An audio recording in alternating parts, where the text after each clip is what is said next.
네.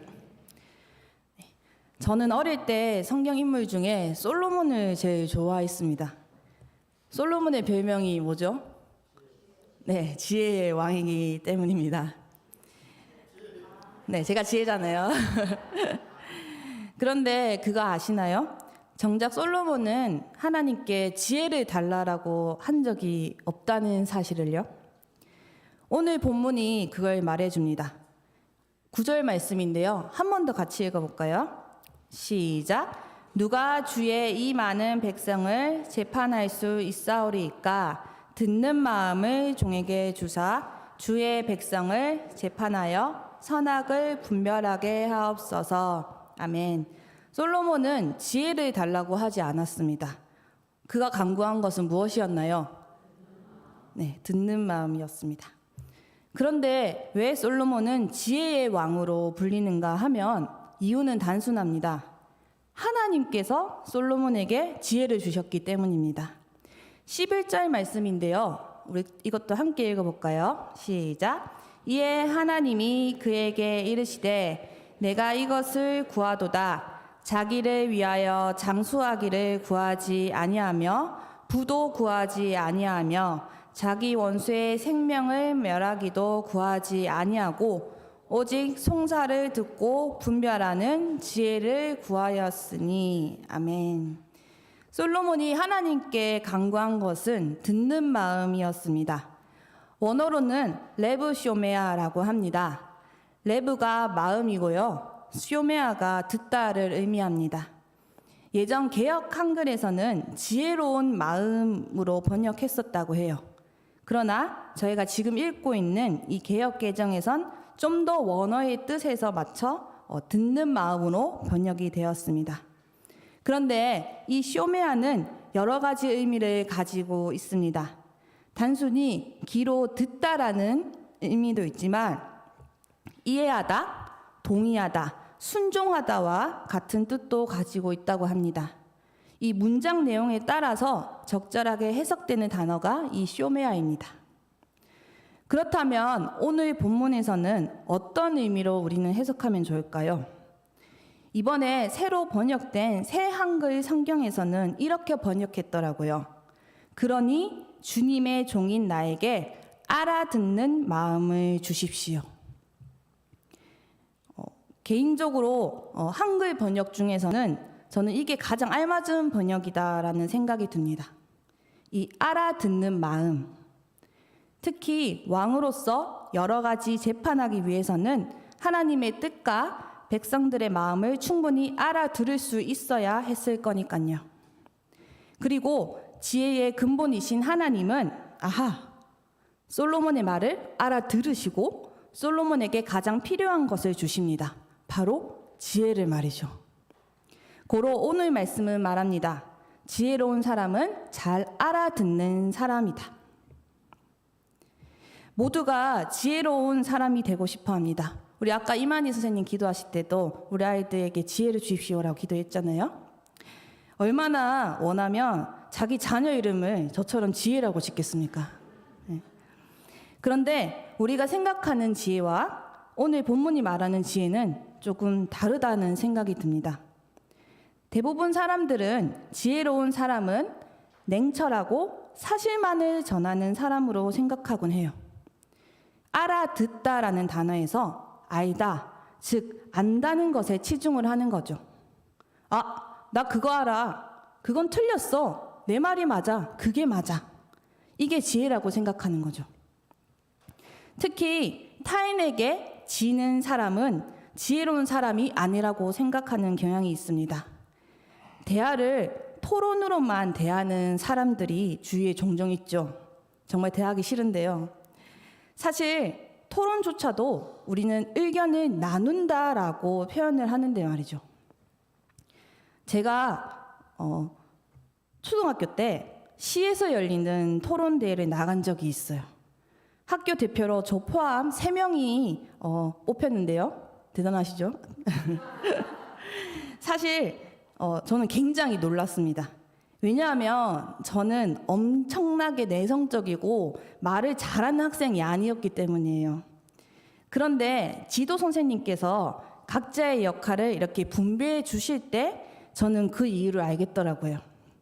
우선 외향적이고 말을 잘하는 친구에게는 우리 팀의 의견을 주장하는 역할을 주셨고, 또 다른 똑똑하고 논리적으로 말하는 친구에게는 상대방이 이렇게 의견을 냈을 때 반박하는 그런 역할을 주셨고요. 마지막 이 상대적으로 조용한 저에게는 어떤 역할을 주셨을까요? 네, 서기의 역할을 주셨습니다. 그렇다면 여러분, 저는 이 토론 때 무엇을 쓸까요? 바로 토론이 시작되면 상대방의 주장을 쓰는 거예요. 상대방의 말을 쓰는 거예요. 상대방이 말하는 것을 다 적고 우리 상대팀이 주장하는 것을 또 잘 듣고 받아 적어서 우리 팀에게 전달하는 거죠. 그리고 그것을 바탕으로 그 친구가 이제 반박하고 주장하는 거죠. 그때 그 어린 나이에 제가 이 세상 살면서 큰 거 하나 깨달았습니다. 아, 잘 말하려면 잘 들어야 하는구나. 그것도 제대로 들어야 되는구나 라는 것을요. 만약 솔로몬이 주장만 하는 태도로 이 재판을 이끌었다면 오히려 정의로운 판결을 내지 못했을 것입니다. 공정한 재판을 위해서는 우선 법정에 선 사람들의 이야기를 어떻게 해야 될까요?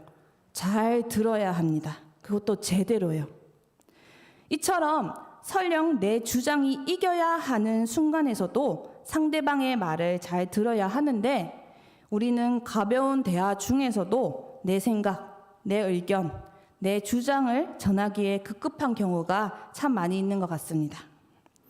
그래서 저는 이 레브 쇼메아를 듣는 마음이라고 번역한 개역 개정의 해설도 참 좋다고 생각이 듭니다. 듣는 마음, 어떤가요? 사실은 굉장히 좀 애매한 표현이잖아요. 뭐 듣는 마음이 뭐야? 뭐 심장이 듣는다는 거야, 뭐야? 그런데 그냥 단순히 이 듣는 마음을 듣는 태도로 이 정도까지 해석으로도 이해만 해도 하나님께서 충분히 기뻐하시는 기도 제목이 된다라고 생각이 듭니다. 하나님, 제가 참 어리석습니다. 위대하신 다윗 왕, 아버지만큼 할 수 있을 자신이 없습니다. 제가 감당해야 할 백성이 너무나 많습니다. 주님, 그러니 하나님의 음성을 듣겠습니다. 그렇기 때문에 백성들의 목소리를 잘 귀담아 듣겠습니다. 저에게 들을 수 있는 귀를 주세요, 주님. 참 겸손한 기도이지요. 4년 전에 개그맨 유재석 씨가 진행하는 유퀴즈에 이동진 평론가가 나왔었습니다. 영화 평론가는 말 그대로 영화를 평론하는 사람인데요. 이 이동진 평론가는 특히 우리나라에서 가장 유명하고 사람들의 신뢰를 받는 그런 평론가입니다. 빨간 안경으로 되게 유명한 평론가입니다. 그를 유명하게 만든 것은 한 줄평이라는 것인데요. 이 이동진 평론가는 2시간 또는 3시간이 넘는 영화를 할지라도 단 한 줄의 글로 이 영화를 탁월하게 정리하고 평론하기 때문입니다. 그래서 진행자 이제 조세호 씨가 부탁을 했어요. 이동진 씨, 유재석 씨를 한 줄평으로 표현해 주세요. 그때 이동진 평론가는 유재석 씨를 이렇게 표현하더라고요. 온 세상을 담아내는 바르고 유쾌한 귀. 온 세상을 담아내는 바르고 유쾌한 뭐요? 귀. 이거 듣고 모두가 놀라면서도 좀 갸우뚱했습니다. 왜 입이 아니라 왜 귀지? 왜냐하면 이 진행자라는 것은 재미있게 말하며 대화를 잘 이끌어 나가는 사람이잖아요. 말을 재밌게 하는 사람. 그러자 이동진 평론가가 이렇게 말했습니다. 다른 방송을 보고 제가 놀란 건 이 유재석 씨가 말씀을 너무나 잘 들으시는구나라는 것입니다. 정말 깜짝 놀랐어요. 누가 무슨 말을 해도 다 듣고 반응하시는 거예요. 지금까지 제가 여러 프로그램에 출연을 했는데 대부분의 진행자들은 다음 질문을 생각하느라 게스트인 제 말을 안 듣는 경우도 참 많았거든요. 그런데 유재석 씨는 상대방의 이야기를 너무나도 잘 듣기 때문에 이야기를 재미있게 이끌어 나가는 것 같아요. 그래서 유퀴즈를 유기주로 바꾸면 어떤가라는 그런 농담도 던지기도 했습니다. 여러분, 지혜로운 사람은 잘 듣는 사람입니다.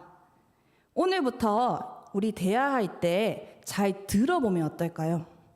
특히 갈등이 있거나 복잡한 상황일 때 더 귀를 기울여서 들어봅시다.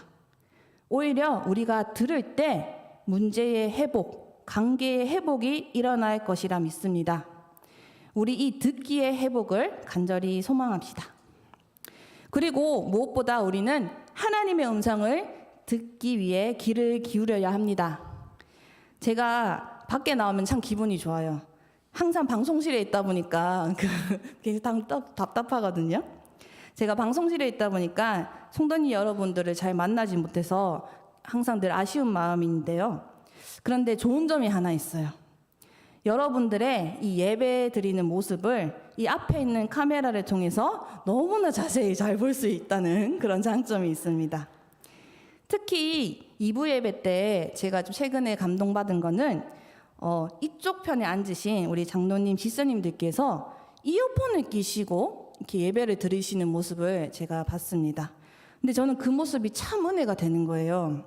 어떻게 해서든지 하나님의 말씀을 듣고자 하는 그 태도가 이 젊은이에게 얼마나 도전이 됐는지 모릅니다. 요즘 저는 아동부 설교 준비하는 게 참 즐겁습니다. 최근에 주일 본문이 예수님의 기적과 치유 이야기였잖아요. 그런데 우리 아동부 어린이들은 이 예수님의 이 기적 치유 이야기가 정말 놀랍고 재밌나 봐요. 예를 들어서 제가 예수님께서 말씀하시자 물이 포도주로 변했어요라고 하면 아이들이 우와 막 몸이 앞으로 이렇게 막 나갑니다. 그게 얼마나 재밌고 웃기고 또 힘도 주는지 예수님께서 말씀하시자 죽었던 소녀가 다시 살아났어요. 그럼 어떻게 한다고요? 우와. 그런데 문득 생각하니까 우리 이 아동부 아이들이 너무 멋진 예배자인 거예요. 이 아이들 같은 태도로 예수님 말씀을, 하나님 말씀을 들었기 때문에 그런 기적과 치유가 일어난 게 아닐까라는 생각이 들었습니다. 여러분, 우리 설교 전에 목사님들께서 짧게 기도하시잖아요. 하나님, 우리의 귀와 마음을 엽니다. 하나님께서 하시고자 하는 말씀을 잘 들을 수 있게 하소서. 여러분, 우리 그때 정말 간절히 기도합시다. 그래서 하나님 말씀을 통해 하나님의 음성을 들을 수 있는 열린 귀와 마음을 가진 예수님의 제자들이 되기를 간절히 소망합니다. 그런데 오늘 본문에서 하나님은 유독 솔로몬의 이 간구를 몹시 마음에 들어 하시는 것 같아요. 질투나게 시리. 그래서 10절 말씀을 우리 새한글 성경으로 한번 읽어보면 좋겠어요. 읽겠습니다. 시작. 이 말이 주님 마음에 쏙 들었다. 솔로몬이 이런 것을 달라고 했기 때문이다. 여기서 이런 것이 바로 듣는 마음이겠죠. 마음. 결국 하나님께서 솔로몬의 간구를 기뻐하셨던 건 기도 안에 담긴 솔로몬의 마음을 느끼셨기 때문이지 않았을까라는 생각이 듭니다. 여러분, 솔로몬의 마음은 무엇이었나요? 저는 6절 말씀을 통해 솔로몬의 마음을 한 단락 이해를 했습니다. 우리 같이 한번 읽어보겠습니다. 시작. 솔로몬이 대답했다. 주님이 친히 주님의 종인 나의 아버지 다윗에게 크고도 한결같은 사랑을 베푸셨습니다. 그에 걸맞게 아버지는 주님 앞에서 참되고 공의롭게 주님과 함께하는 올곧은 마음으로 걸어갔습니다. 아멘. 솔로몬의 듣는 마음에는 주님 앞에서 참되고 공의롭게 하나님과 함께하는 올곧은 마음이 담겨 있었습니다. 들판이나 동굴이나 어떤 장소, 어떤 상황 속에서도 하나님과 언제나 동행했던 아버지 다윗처럼 솔로몬은 항상 주님 앞에서 주님과 함께하는 것이 곧 하나님이 선택한 이 나라 이스라엘을 이끌어 나갈 왕의 자세이다라고 생각했던 거죠. 그리고 이것은 하나님 마음에 쏙 드는 마음이었습니다. 우리 지난주 수요일부터 사순절이 시작되었습니다. 저희 아동부에서는 올해 40일 사순절 달력으로 매일매일 한 구절씩 읽고 있습니다. 외부에서 구입을 했는데요. 이 달력 이름이 이렇더라고요. Walking with Jesus. 예수님과 함께 걷자입니다. 부끄럽지만 제가 어른이 되고도 여전히 이해가 되지 않는 게 있는데요. 왜 이렇게 부모님들은 자녀들을 보고 싶어 하는가? 전 아직도 이해가 되지 않습니다. 왜냐하면 막상 만나봤자 별 이야기 안 하시고 전화해봤자 기계 통화도 안 하시거든요. 그런데 자주 안 찾아오거나 연락을 안 하면 그렇게 서운해하시는 거예요. 그래서 제가 요즘 만나는 부모님들, 다른 어르신들께 자주 물어봐요. 아마 이 중에도 있을 겁니다. 도대체 왜 그러시는 거예요? 도대체 그 마음이 뭔가요? 그런데 다들 이렇게 대답하시더라고요. 그냥 가만히 곁에만 있어도 좋으니까 그렇지.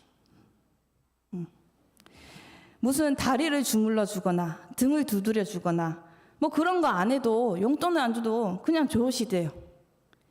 저는 아직 부모가 돼본 적이 없는 애기라 가지고 잘 모르겠지만 하나님의 마음이 이런 마음이겠구나 하면서 이해해 보려고 애를 쓰고 그 마음의 기쁨을 드리려고 무진장 노력을 하고 있습니다. 쉽지는 않습니다.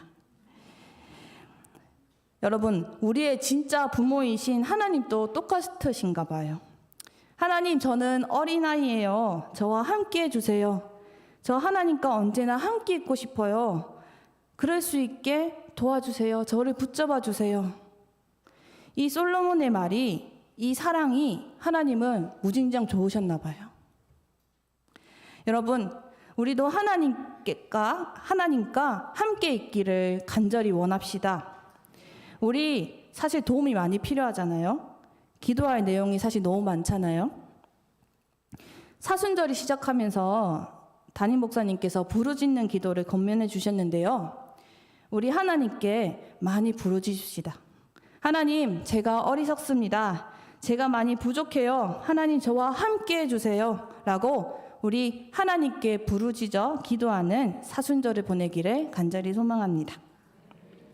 그리고 솔로몬의 간구가 하나님 마음에 쏙 들었던 이유는 솔로몬의 마음에 백성을 사랑하는 마음이 있었기 때문입니다. 우리 8절 말씀 새한글 성경으로 같이 한번 또 읽어볼까요? 시작. 주님의 종인 나는 주님이 고르신 백성 가운데 있습니다. 그 백성은 셀 수 없이 많고 너무 많아 헤아릴 수가 없습니다. 아멘. 작년 여름 끝자락에 친구들과 함께 밀양에 있는 위양지를 다녀왔습니다. 위양지 혹시 아시나요? 네. 이 위양지는 신라시대 때 농업용수 공급을 위해서 나라에서 만든 저수지입니다. 그래서 이른 위양지는 양민을 위한다, 즉 백성을 위한다라는 뜻을 담고 있다고 합니다. 그 이름과 걸맞게 아름다운 경치를 뽐내고 있는 것이죠. 이 위양지의 특징은 호수 가운데에 작은 성과 멋진 정자가 있다는 것입니다. 그래서 그곳에 있으면 사방으로 이제 호수가 물이 다 보이는 거죠. 그래서 모두가 아름다워서 감탄을 하면서도 한편으로는 여기 있으면 정말 숨길 게 없겠구나. 숨을 곳이 없구나. 이 개방된 이 중심의 자리에서 이 위압감이 들기도 했습니다. 백성을 사랑하는 마음이 결코 가벼운 마음은, 쉬운 마음은 아니구나라는 생각이 들었습니다. 여러분, 지도자가 가져야 하는 덕목은 무엇일까요? 단결력? 판결력? 판단력? 그러나 하나님 마음에 쏙 드는 덕목은 단 하나라고 생각이 듭니다. 백성을 사랑하는 마음입니다. 솔로몬은 자신의 명예를 위해 듣는 마음을 달라고 하지 않았습니다. 여러분, 법원에서 가장 힘든 사람은 누구일까요? 판사? 변호사? 법원은 억울함과 슬픔에 빠진 사람들이 오는 그런 슬픔의 장소입니다. 분노의 장소입니다. 재판관이, 판사가 아무리 열성을 다한다 해도 법정에 선 사람들, 특히 억울한 마음에 밤 지새운 피해자들의 마음만큼은 결코 따라오지 못합니다. 이때 좋은 지도자 솔로몬은 이렇게 기도합니다. 하나님, 주님처럼 백성들의 마음을 알아주는 지도자가 되고 싶습니다. 그들의 마음을 알아주는 왕이 되고 싶어요. 그들을 사랑하는 마음을 주세요. 백성을 사랑하는 마음을 주세요라고요. 수요 기도회, 월사 기도회 때 우리의 기도가 떠오르죠. 하나님, 지도자들에게 국민을 사랑하는 마음을 주시옵소서. 우리 매주 기도하고 있습니다. 좋은 정책도, 좋은 정치도 결국 이 나라와 국민, 사람, 생명을 사랑하는 마음에서 나옵니다. 교회도 같습니다. 사랑방, 성교회, 교회학교 다 같습니다. 대부분의 우리 대지교회 성도님 여러분들은 어떤 공동체, 누군가를 섬기는 위치에 있잖아요. 그럴 때 우리가 기도해야 할 내용이 참 많이 있지만 놓지 말아야 할 제목이 이것입니다. 하나님, 저에게 이 공동체를 사랑하는 마음을 주세요. 이 한 생명을 사랑하는 마음을 주세요. 우리 사랑하는 대지교회 성도님 여러분, 사랑의 마음으로 섬기는 우리 모두가 되기를 간절히 소망합니다. 우리 사순절을 보내고 있는 여러분, 이번 사순절에는 지혜로운 사람으로 살아갑시다. 듣는 마음으로 살아갑시다. 하나님의 음성을 잘 듣고 순종하고 가족과 친구, 다른 사람들의 이야기도 잘 들어줍시다. 그러기 위해 하나님의 마음, 곧 우리를 사랑하셔서 십자가를 지신 예수의 마음을 달라고 기도합시다. 사랑하는 마음으로 서로의 이야기를 나누고 품고 함께 할 때 하나님께서 기뻐하실 것이라 믿습니다. 듣는 마음, 예수 마음으로 우리 함께 사순절을 보냅시다. 우리 그런 마음을 달라고 이 시간 결단 찬양, 아버지 당신의 마음이 함께 찬양하겠습니다.